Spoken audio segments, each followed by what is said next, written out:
Welcome to Manpower Sexual Harassment Prevention Training. Sexual harassment is prohibited in Illinois. The Illinois Human Rights Act makes it a civil rights violation for any employer, employee, agent of any employer, employment agency, or labor organization to engage in sexual harassment. The Illinois General Assembly finds that tolerance of sexual harassment has a detrimental influence in workplaces by creating a hostile work environment for employees, reducing productivity, and increasing legal liability. The state of Illinois encourages employees to adopt and actively implement policies to ensure their workplaces are safe for employees to report concerns about sexual harassment without fear of retaliation, loss of status, or loss of promotional opportunities. Employers are required to provide sexual harassment prevention training for all employees. Every employer in the state of Illinois is required to provide employees with sexual harassment prevention training that complies with Section 2-109 of the Illinois Human Rights Act. All employees, regardless of their status, such as short-term, part-time, or interim, must be trained. What information will be covered? An explanation of sexual harassment consistent with the Illinois Human Rights Act. Examples of conduct that may constitute unlawful sexual harassment. A summary of federal and state statutory laws concerning sexual harassment, including remedies available to victims. And a summary of employer responsibilities in the prevention, investigation, and corrective action measures of sexual harassment. What is sexual harassment? Under the Illinois Human Rights Act, sexual harassment means any unwelcome sexual advances, requests for sexual favors, or any conduct of a sexual nature, when submission to such conduct is made either explicitly or implicitly a term or condition of an individual's employment. Submission to or rejection of such conduct by an individual is used as the basis for employment decisions affecting such individual, or such conduct has the purpose or effect of substantially interfering with an individual's work performance or creating an intimidating, hostile, or offensive work environment. Types of unlawful sexual harassment. Quid pro quo sexual harassment. You do something for me and I'll do something for you. This means that a manager or supervisor may not tell an employee that in order to receive a promotion, raise, preferred assignment, or other type of job benefit, or to avoid something negative like discipline or an unpleasant assignment, the employee must do something sexual in return. Hostile work environment sexual harassment. The air at work is full of sexual references and it is impacting me. A hostile work environment may occur when unwelcome sexual advances, requests for sexual favors, or any conduct of a sexual nature has the purpose or effect of substantially interfering with an individual's work performance or creating an intimidating, hostile, or offensive working environment. Unwelcome behavior. Sexual conduct becomes sexual harassment when the behavior is unwelcome. Behavior may be unwelcome in the sense that the victim did not solicit or invite it, or in the sense that the victim regarded the conduct as undesirable or offensive. Welcome behavior can quickly become unwelcome behavior. What starts off as welcome behavior, such as consensual joking, can cross a line and become unwelcome behavior. Also, consent can be revoked at any time. When someone experiencing sexual harassment behavior says, "Stop talking to me like this," it must stop. The perpetrator cannot use as a defense, "Well, you started it," or "You were okay with it at first." Working environment. An employee's working environment is not limited to the physical location where the employee is assigned. The working environment extends to other work sites, including off-site, mobile, or moving work sites and locations. For example, a working environment includes the courthouse for a lawyer or an off-site event for a caterer. Gender identity and sexual orientation. A person can be the victim of sexual harassment regardless of the victim's gender identity or the perpetrator's gender identity. A person can be the victim of sexual harassment regardless of the victim's sexual orientation or the perpetrator's sexual orientation. Employees and non-employees as victims of sexual harassment.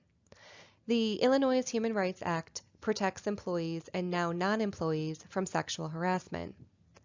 Employees include coworkers, supervisors, and managers.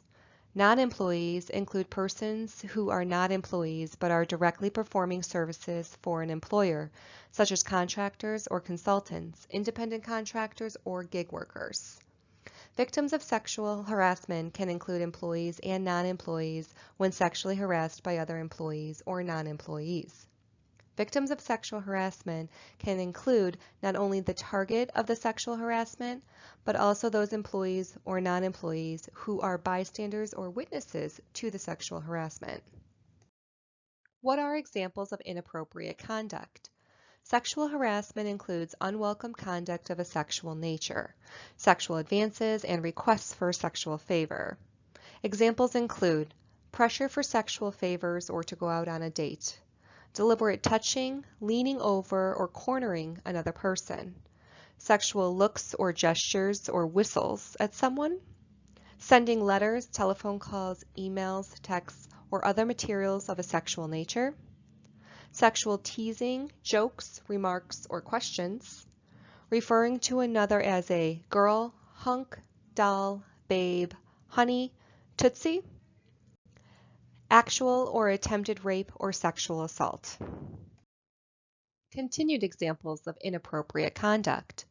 More examples of conduct that may constitute sexual harassment include turning work discussions to sexual topics, asking about sexual fantasies, preferences, or history, sexual comments, sexual innuendos, or sexual stories, sexual comments about a person's clothing, body, or looks, kissing sounds, howling, or smacking lips, telling lies or spreading rumors about a person's sex life, massaging neck, shoulders, or other body parts, touching another employee such as their clothing, hair, or body.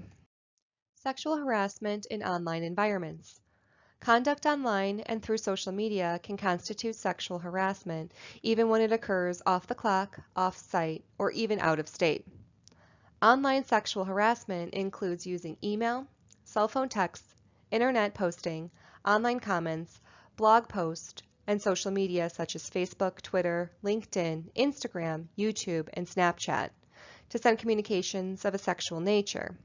Examples include flirting and requests or demands to go on a date or have sex, sending inappropriate pictures or videos including sexually graphic material, using sexual language or comments including sexually offensive language, and cyberstalking.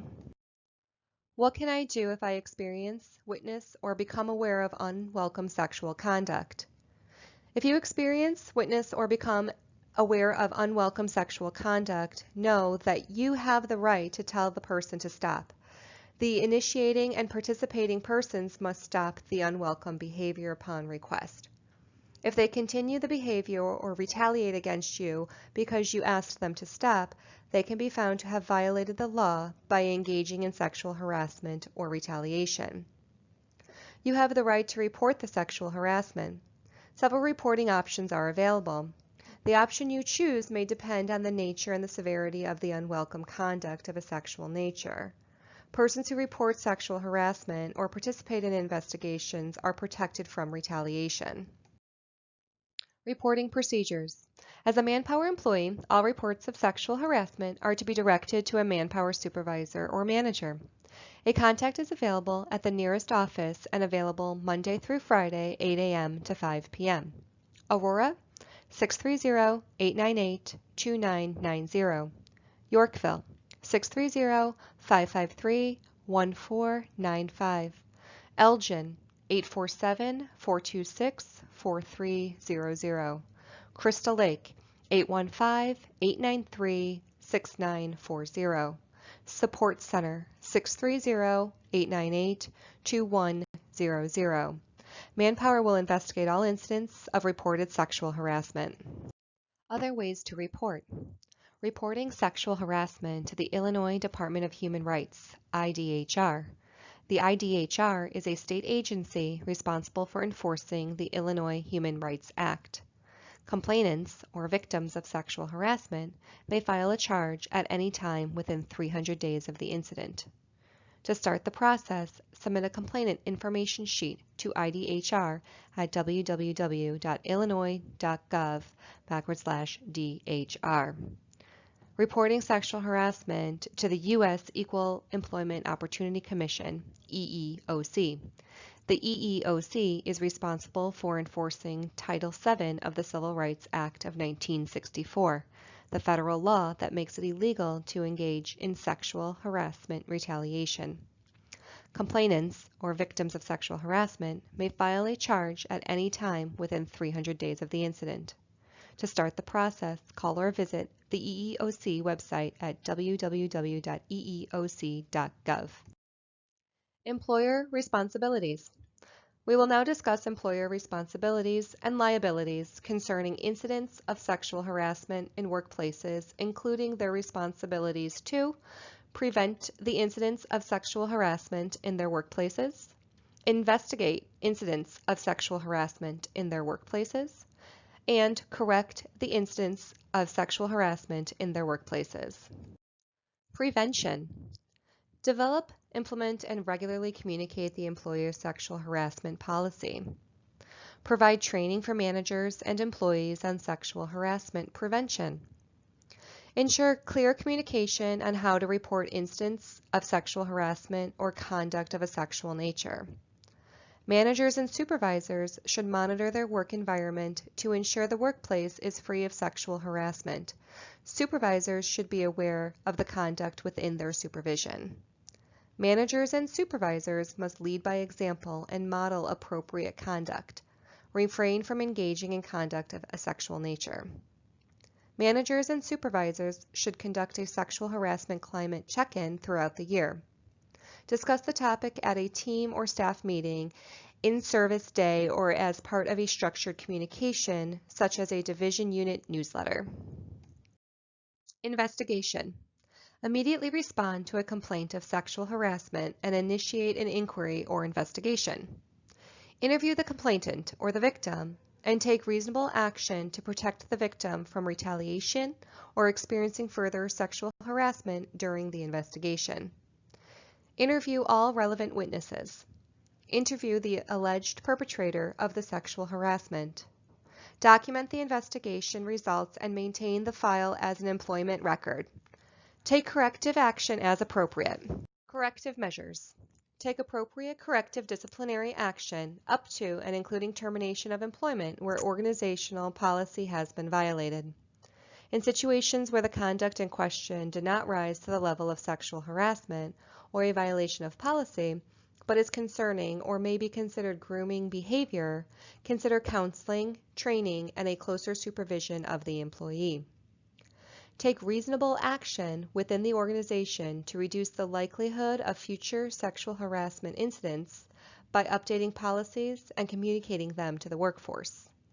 Providing supplemental or tailored sexual harassment training, or restructuring the working environment or reporting relationships.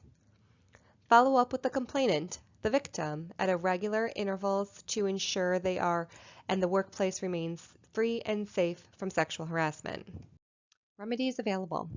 Under the Illinois Human Rights Act, after IDHR completes its investigation, the complainant, employee, may file a lawsuit in civil court or may file a complaint with the Illinois Human Rights Commission if IDHR found substantial evidence of a violation. Under Title VII of the Civil Rights Act of 1964, after EEOC completes its investigation, the complainant, employee, may file a suit in federal court, or the EEOC may help parties reach a settlement through the informal process called conciliation, if the EEOC finds reasonable cause to believe discrimination occurred. Complainants who prevail in court may receive an order awarding remedies allowed to make the employee whole. Remedies may include back pay, lost benefits, clearing of personnel file, damages, hiring, promotion, reinstatement, front pay where reinstatement is not possible, punitive damages, and attorney fees and costs. Thank you for completing the Manpower Sexual Harassment Prevention Training.